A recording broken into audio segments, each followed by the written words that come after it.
할렐루야. 우리 서로 축복합시다. 저는 사랑합니다. 축복합니다. 반갑습니다.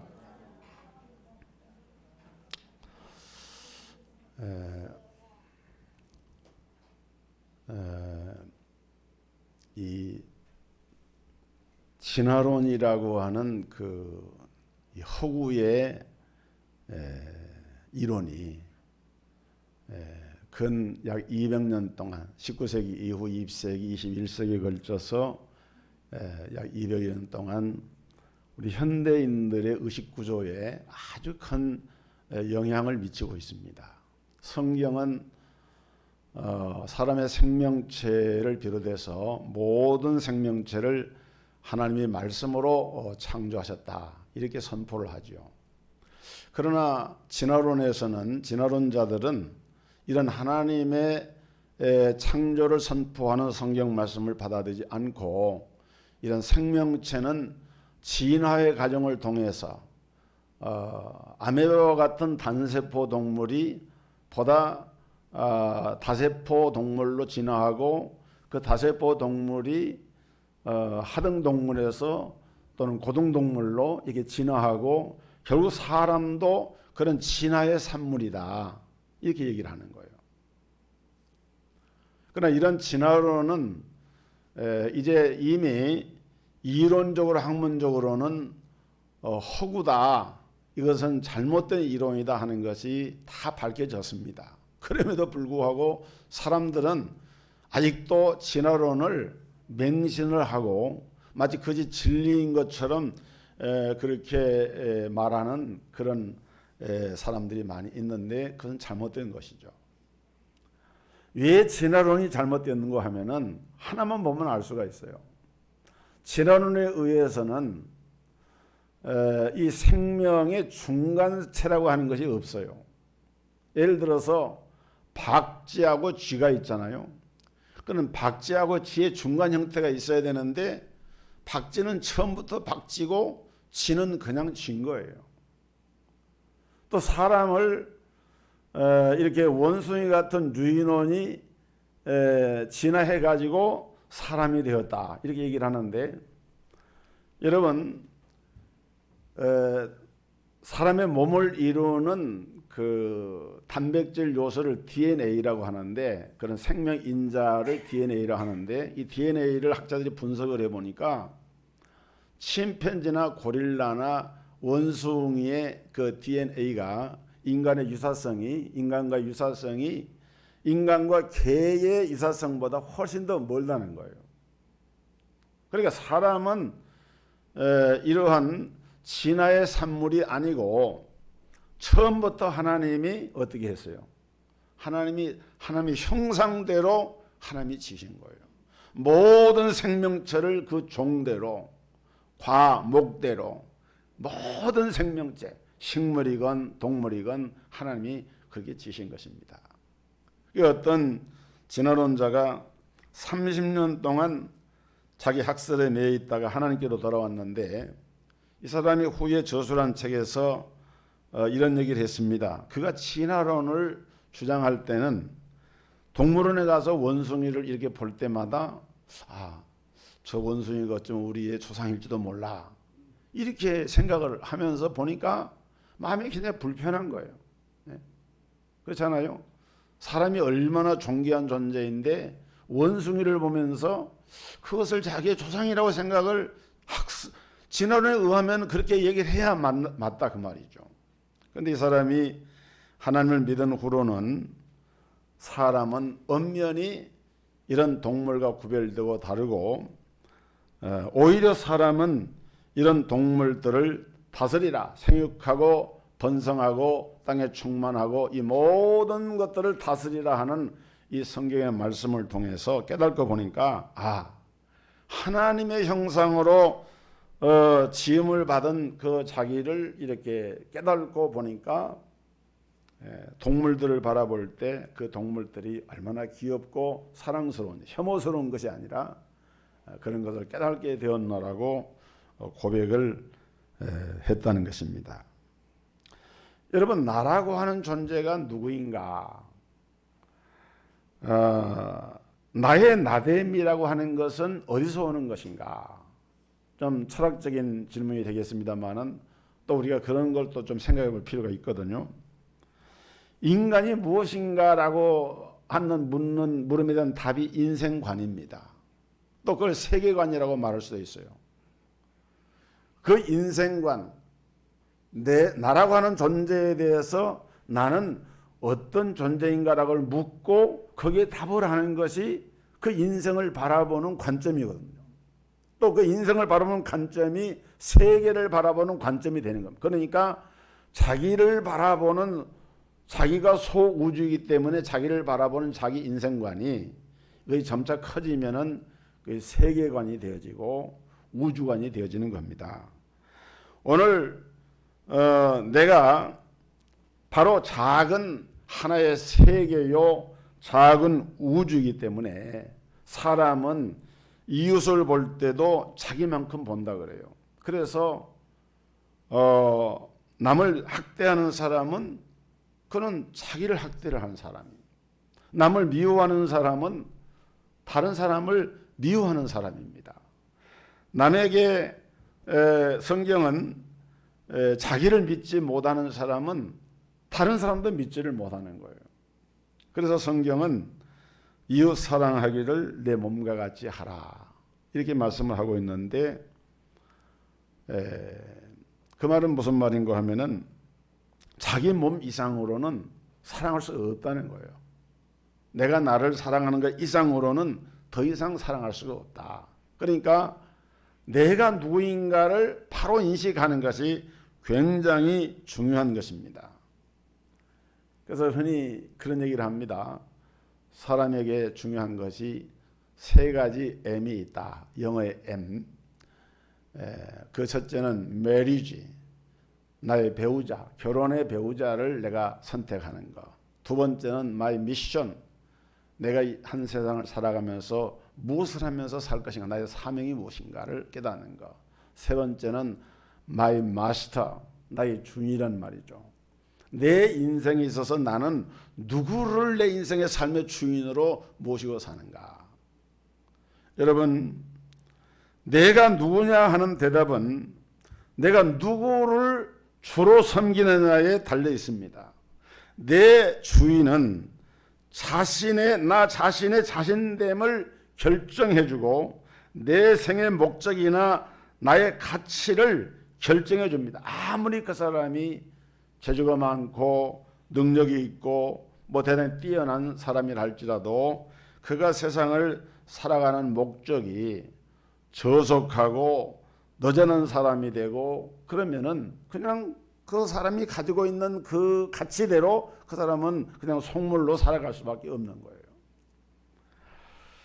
그러나 비록 세상에서는 별다른 능력이 없고 재주도 부족하고 뛰어난 것이 없다 하더라도 그 심령 중심 속에 하나님을 나의 하나님으로, 주님을 나의 구원의 주님으로 믿고 고백하고 영접한 사람은 겉으로는 어떨지 몰라도 그 내면에 주님과의 바른 관계를 가지고 있게 되면은 그 삶은 거룩한 삶이 되어지고 고상한 삶이 되어지고 가치 있는 삶이 되어지는 것입니다.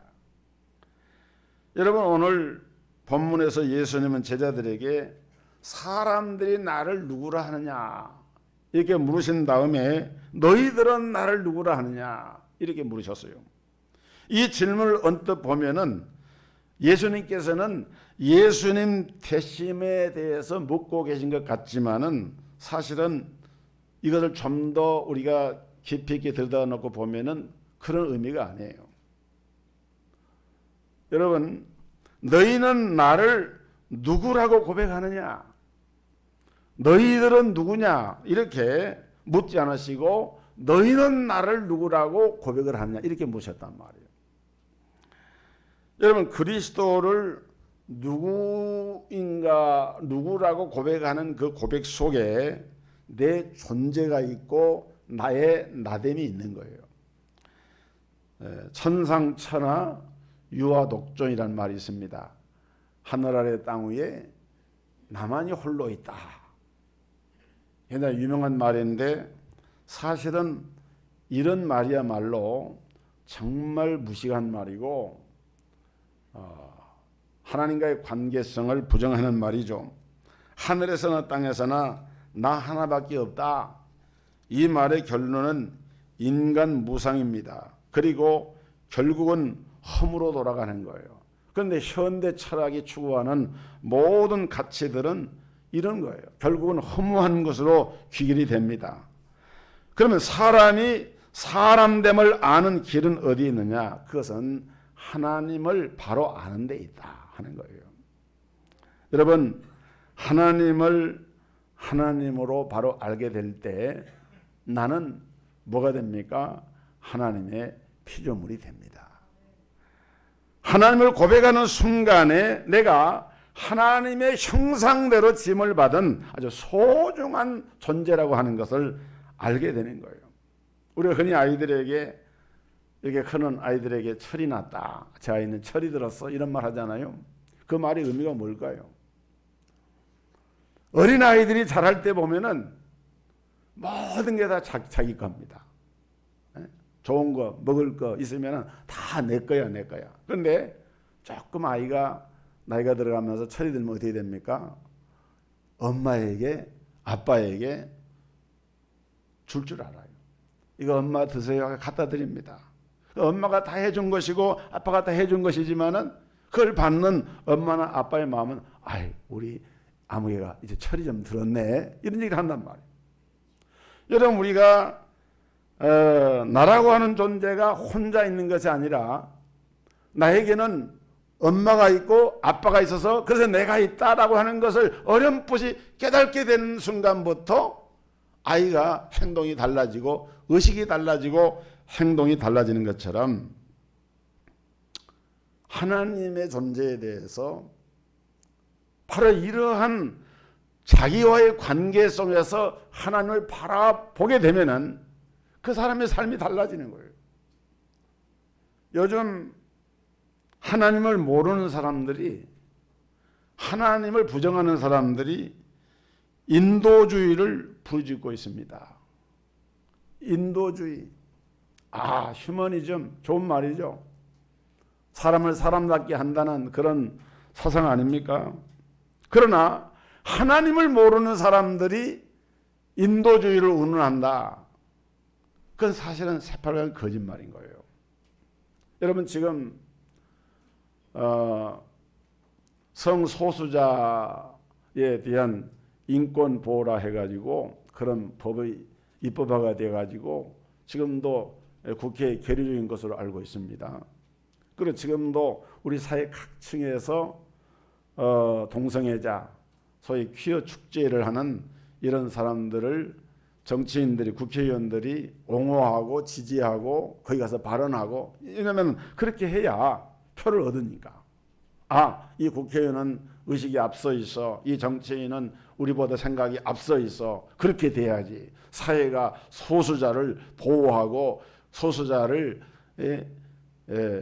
어떤 그 권리를 인정을 하고 해줘야지. 굉장히 인도주의적이고 굉장히 휴머니즘적인 그런 의식에서 출발한 것 같지만은 그 안에 들어놓고 보면은 하나님에 대한 존재를 이들은 부정을 하는 거예요.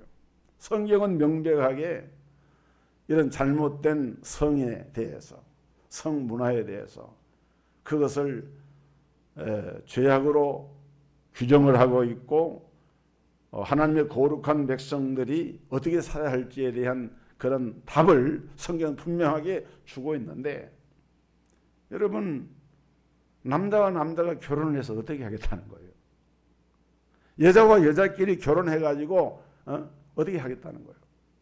이성 간에 만나서 결혼해가지고 자녀도 낳고 가정 행복을 꾸리는 것이 하나님이 정한 이런 천륜의 법칙인데, 그런데 그런 것들을 동성애 결혼을 허용을 하고 동성애자의 인권을 보호를 하고 동성애자에 대해서 인도주의적인 측면에서 그들을 보호한다라고 하는 그런 미명하에 하나님의 법을 무시하고 행하는 이런 것들은 결코 이것은 진정한 인도주의가 될 수 없다는 거예요.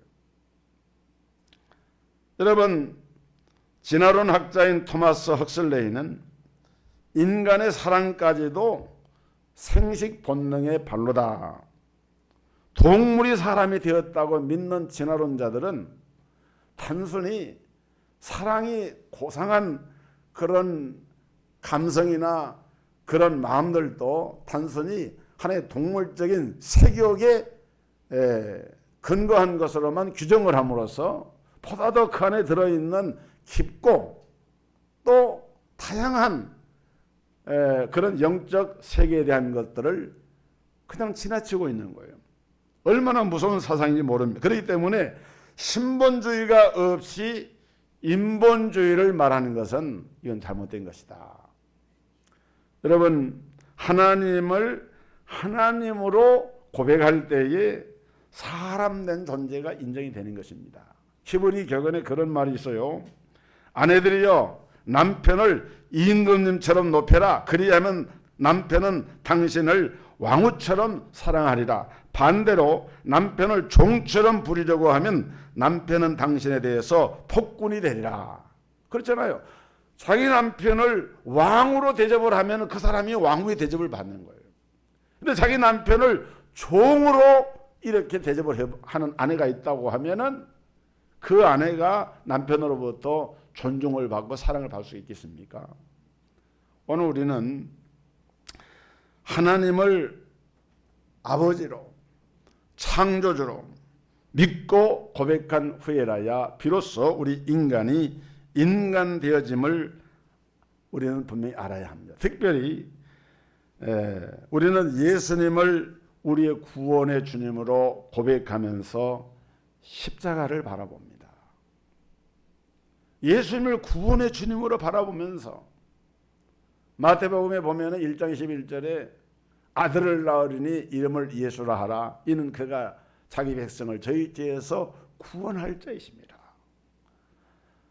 성경에 예수 외에 다른 이름으로 구원을 이름을 주신 일이 없다고 했는데 유일한 구원의 주님, 구원의 유일성, 오직 예수의 유일성, 우리가 천국 가는 길은 오직 이 길밖에 없는데, 구원 길이 이 길밖에 없는데 그것을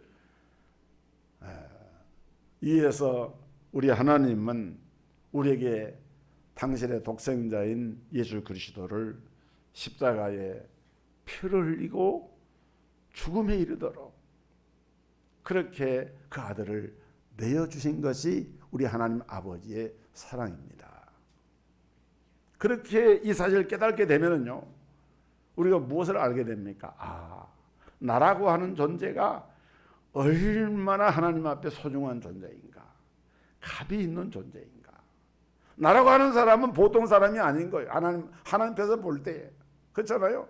당신의 독생자 아이를 죽음에 이르도록 희생하면서까지 나를 대신해서 죽으신 그 주님으로 말미암아 내 죄가 사함받고 구원에 이르게 되었으니까, 여러분, 나라고 하는 존재의 가치가 하나님과의 관계성에서 볼 때 전혀 새로운 존재로 우리의 위상이 그렇게 세워지는 것을 알 수가 있어요. 그런데 이 진리를, 이 복음을 깨닫지 못한 사람들은 여러분, 아무리 인생에다가 의미를 부여하고 이렇게 한다 할지라도 그 인생이 결코 값진 인생이 될 수가 없다는 거예요. 우리는 하나님께서 나에게 베풀어 주신 이 십자가의 은혜를 영접하는 자, 곧 그 이름을 믿는 자들에게는 하나님의 자녀가 되는 권세를 주셨다. 이 복음 아닙니까? 그것을 믿음으로 받아들이고, 나는 그래 하나님의 자녀가 되었어. 여러분, 오늘 저와 여러분들에게 이 믿음을 주신 주님께 감사하시길 바랍니다. 정말 중요한 것은 이 믿음입니다. 왜냐하면 우리가 믿는 만큼, 우리의 믿음만큼 우리가 하나님과의 바른 관계를 가지게 되니까. 결국은 하나님이 행하신 모든 구원의 사역에 이 일들을 우리가 믿지 아니하면 의미가 없는 거예요. 어느 여름에 홍수가 나서 그 동네 물이 막 집에 차고 하니까 옥상에 있는 그 우산으로 이제 물을 피해서 바닥에 막 물이 흥건하니까 그 헬리콥터가 가가지고 위에서 사닥들을 딱 내려주니까 이 사람이 사닥에 올라가잖아요. 저는 사닥다리를 이렇게 타가지고 사람이 이렇게 올라가는 줄 알았더니 올라가는 게 아니더라고요. 사다리를 이렇게 내려준 다음에 그냥 그대로 가만히 있으면은 그 사다리 줄이 올라가는 거예요. 이렇게 지가 올라가요. 이렇게 기계 작동에 의해서. 그런데 홍수가 나가서 밑에 막 물이 떠밀려가면 죽게 되는데 그때 그 구원의 헬리콥터가 왔는데 그 사다리를 타려고 하는 사람이 저 조종사가 면허증이 있는가? 저 조종사가 이 줄을 내가 잡으면은 내가 정말 구원받을 수 있을까? 확인을 위해서 여보시오 좀 확실하게 면허증이라도 좀 보여주시오. 그런 사람이 있습니까? 그런 사람 없어요. 생판 처음 보는 거, 처음 경험하는 일이고, 제가 태어나서 처음 경험하는 일이지만은 무조건 믿고 사다리를 어떻게 합니까? 그 줄 사다리를 그래 붙잡습니다. 그러면은 안전한 제도로 이동을 해가지고 그 사람이 구원을 받아요. 믿음이라고 하는 것은 어쩌면 그런 것 같아요. 우리가 조난당할 수밖에 없는 그런 상황에서 죄악의 물결에 휩싸여서 죽을 수 있는 그런 상황에서 주님이 우리에게 구원의 길을, 십자가의 길을 우리에게 주실 때에 그 말씀을 믿고 믿음으로 그냥 타는 거예요. 거기다가 타는 거예요. 그러면은 내 믿음대로 되리라 말씀한 주님의 약속의 말씀대로 우리가 구원에 이르게 되는 줄을 믿으시기를 바랍니다. 그것이 구원이에요. 또 여러분 아무리 그를 구원하려고 해도 이 사람이 믿음으로 응답을 하지 않으면은 구원의 역사는 이루어질 수가 없습니다. 믿음으로 응답하는 게 중요해요. 그런데 중요한 것은 우리가 착각하지 말아야 할 것은 어떤 사람들은 예수님을 잘 믿기 위해서 무단히 예를 쓰는 사람이 있어요. 그런 사람은 주님을 믿는 일이 굉장히 고생스러울 수가 있습니다. 그래서 기도하는 것도 고생이 되고 성경 읽는 것도 고생이 되고 교회 다니는 것도 고생이 되고 헌금 내는 것도 고생이 되고 사실은 신앙생활은 그런 게 아닌데 신앙생활이 부담이 되고 고생이 되고 내가 너무 힘들어. 이게 여러분 주님이 우리에게 기대하고 바라는 신앙의 모습일까요? 그런 것 아닙니다. 그냥 물이 흘러가는 것처럼 바람의 나뭇가지가 살랑살랑 흔드는 것처럼 주님 앞에 우리가 믿고 맡겨버리고 나가는 거예요. 그냥. 그러면서 정말 주님이 말씀했잖아요. 진리가 너희 가운데 임하게 되면 진리가 너희를 자유케 하리라. 진리가 누굽니까? 예수님 아닙니까? 주님의 참된 복음의 진리가 우리에게 임하게 되면은 사실은 그때부터 우리는 영적인 자유함을 누리게 되는 거예요. 그것은 어떤 것도 우리를 구속하지 못하는. 그러니까 진정한 신앙생활이라고 하는 것은 예수 안에서 참된 자유함을 누리는 것인데 그러기 위해서 우리가 내 모든 것을 주님 앞에 맡기는 거예요. 그런데 이때 중요한 것이 있는데 그것이 뭐냐? 우리의 신앙 고백입니다. 맡긴다고 하는 것이 좀 추상적일 수가 있어요. 어떻게 구체적으로 어떻게 맡긴 게 맡기는 것인가? 그런데 그 추상적인 맡긴다고 하는 개념을 실제적으로 구체적으로 나타나는 표현이 뭐냐 그러면은 신앙 고백인 거예요. 그래서 신앙 고백이 중요한 거예요. 여러분 예수님께서 3년 동안 병자들을 많이 고쳤습니다. 공생의 3년 동안 이적을 행하셨습니다. 그런 말씀으로 많이 가르치셨어요. 그리고 여러분 이 지금 마태복음 16장이지만은 28장까지 말씀이 있지만 이때는 이미 공생의 3년의 후기에 해당되는 때입니다. 얼마 있지 않으면은 십자가를 지고 주님이 대제사장과 서기관들의 고난을 받으시고 십자가에 죽으셨다가 삶에 살아나실 것을 입에서 이제 말씀하시고 그 일이 이루어지는 거예요. 그런데 이때 주님은 이 마지막 순간에 너희는 나를 누구라 하느냐. 그때 베드로가 주는 그리스도시요 살아계신 하나님의 아들이시니이다 하고 고백을 합니다. 그때 주님이 바요나 시몬아 네가 복이 있다. 이것을 내게 알게 한 이는 내 혈육이 아니라 하늘에 계신 내 아버지시다. 내가 이 반석 위에 내 교회를 세우는데 음부의 권세가 있지 못하리라. 내가 천국 열쇠를 내게 주리니.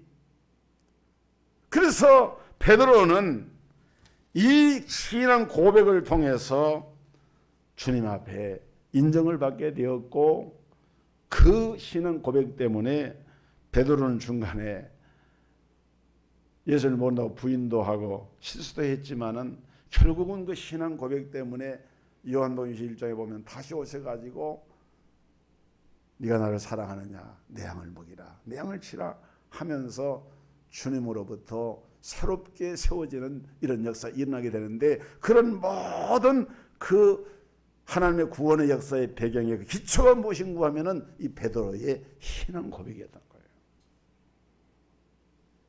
좀 미안한 얘기입니다만은 만약에 예수님께서 이렇게 너는 나를 누구라 하냐 할 때에 주님은 우리 의사십니다.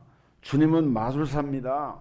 주님은 우리 물주입니다. 아마 이렇게 대답을 했다면 어떻게 되겠습니까? 그런데 유감스럽게도 오늘날 우리 한국 교회 안에는 이런 잘못된 그리스도에 대한 잘못된 고백을 많이 볼 수가 있어요. 예수님을 그저 병 고치는 분, 어떤 능력을 나타내는 분, 때로는 내 소원과 내 기도에 응답해 주시는 분, 그게 나쁘다고 하는 말이 아니에요. 그런 것들을 우리가 포함을 하지만은 그러나 그것은 예수님께 대한 올바른 신앙 고백은 아닌 거예요. 우리는 언제나 신앙 고백이 구체적이고 분명하고 일관적이어야 되는데 내가 병들든 건강하든 가난하든 풍요하든 살든지 죽든지 간에 예수 그리스도에 대한 우리의 신앙 고백은 베드로처럼 주님은 그리스도십니다. 살아계신 하나님의 아들이심을 내가 믿습니다. 이 고백을 해야 한다는 거예요. 이것은 변함이 없어야 돼요.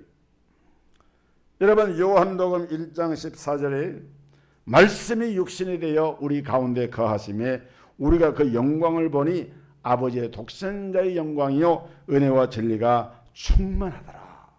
여기 보면은 요한은 예수님을 독생자로 고백을 했습니다. 헬라 문화권에서는 그 당시에 예수님을 로고스, 말씀이다. 로마 문화권에서는 그 당시 예수님을 이방인들은 주라고 이렇게 고백을 했어요. 이 주라고 이 큐리오스라고 하는 말은 그 당시에 로마에서 황제에게 부여하는 이름인데 그 황제에게 부여하는 큐리오스라고 하는 말을 예수님께다 갖다 붙인 거예요. 예수님을 독생자라고 하든지 예수님을 주라고 하든지 예수님을 로고스라고 하든지 결국은 주는 그리스도시요 살아계신 하나님의 아들이시니이다라고 믿고 고백하는 그 고백 속에는 그 모든 것이 다 함축적으로 들어있는 거예요. 그래서 이 고백이 중요합니다. 이 고백은 성령이 도우셨고 이 고백 위에 교회가 세워졌고 이 반석 위에 내 교회를 세우리라고 주님이 말씀하신 대로 지금도 주님은 이 고백을 드리는 성도들의 고백을 주님은 귀히 여기시고 이 고백을 주님에 드릴 때에 그거 무슨 행위나 무슨 자기 업적이 있어서가 아니라 분명한 신앙 고백이 주님 앞에 들어질 때, 왜냐하면 그 사람은 주님과 나와의 이 관계를 바로 한 사람이거든요.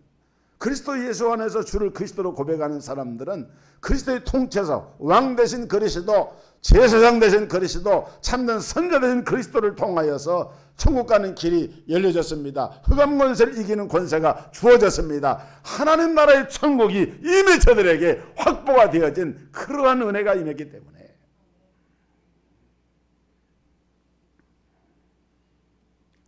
여러분, 베드로는 한때 예수님을 모른다고 부인을 했어요. 그런데 사랑의 주님은 그러한 베드로를 어떻게 합니까? 책망하거나 질책을 하신 것이 아니라 끝까지 그 베드로를 품으십니다.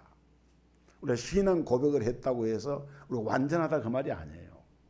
실수할 수 있고 허물이 드러날 수 있어요. 또 믿음이 약하면은 어떻습니까?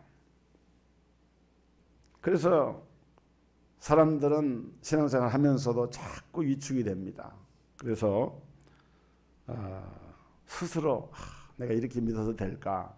넌 너무 잘못 믿는 것 같아. 여러분, 그러한 자기 비하나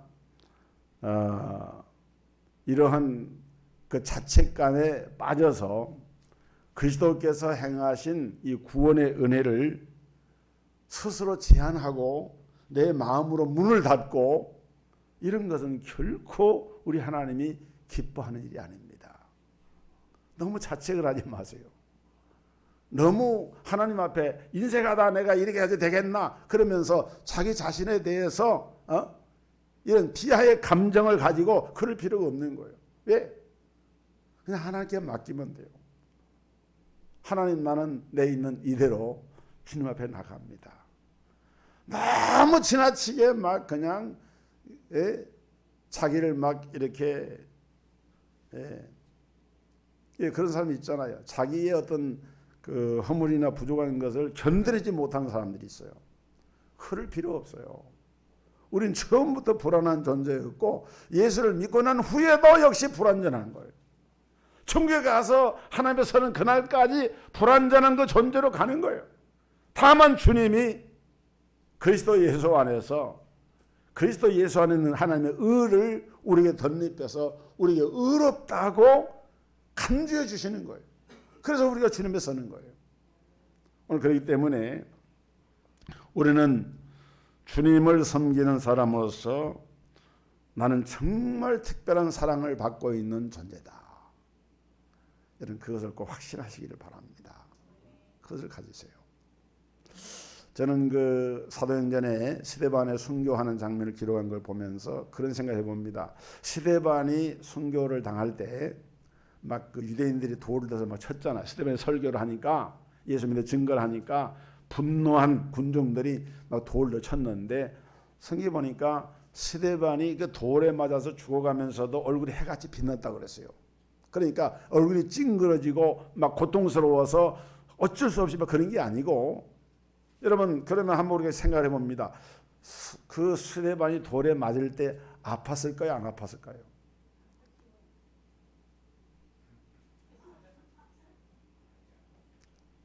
아니 그러면 권사님 그렇게 아픈데 얼굴이 해같이 빛나요 이렇게? 그게 말이요. 아니 참말 이상하네. 여러분,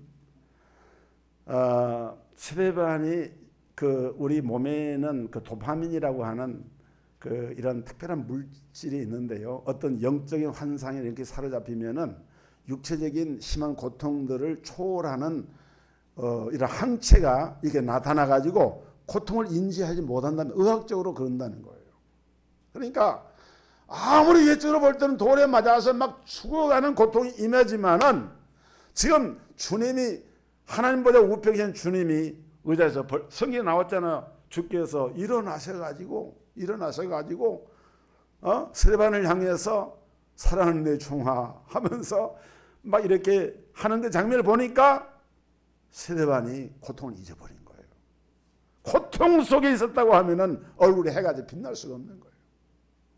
바로 이것이 여러분, 나의 주인 되시는 주님은 그리스도시요 하나님의 아들이심을 믿는 이 고백을 가진 성도들에게 임하는 하나님의 놀라운 은혜인 것입니다.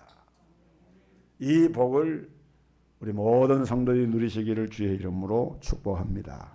우리 찬송하겠습니다. 찬송가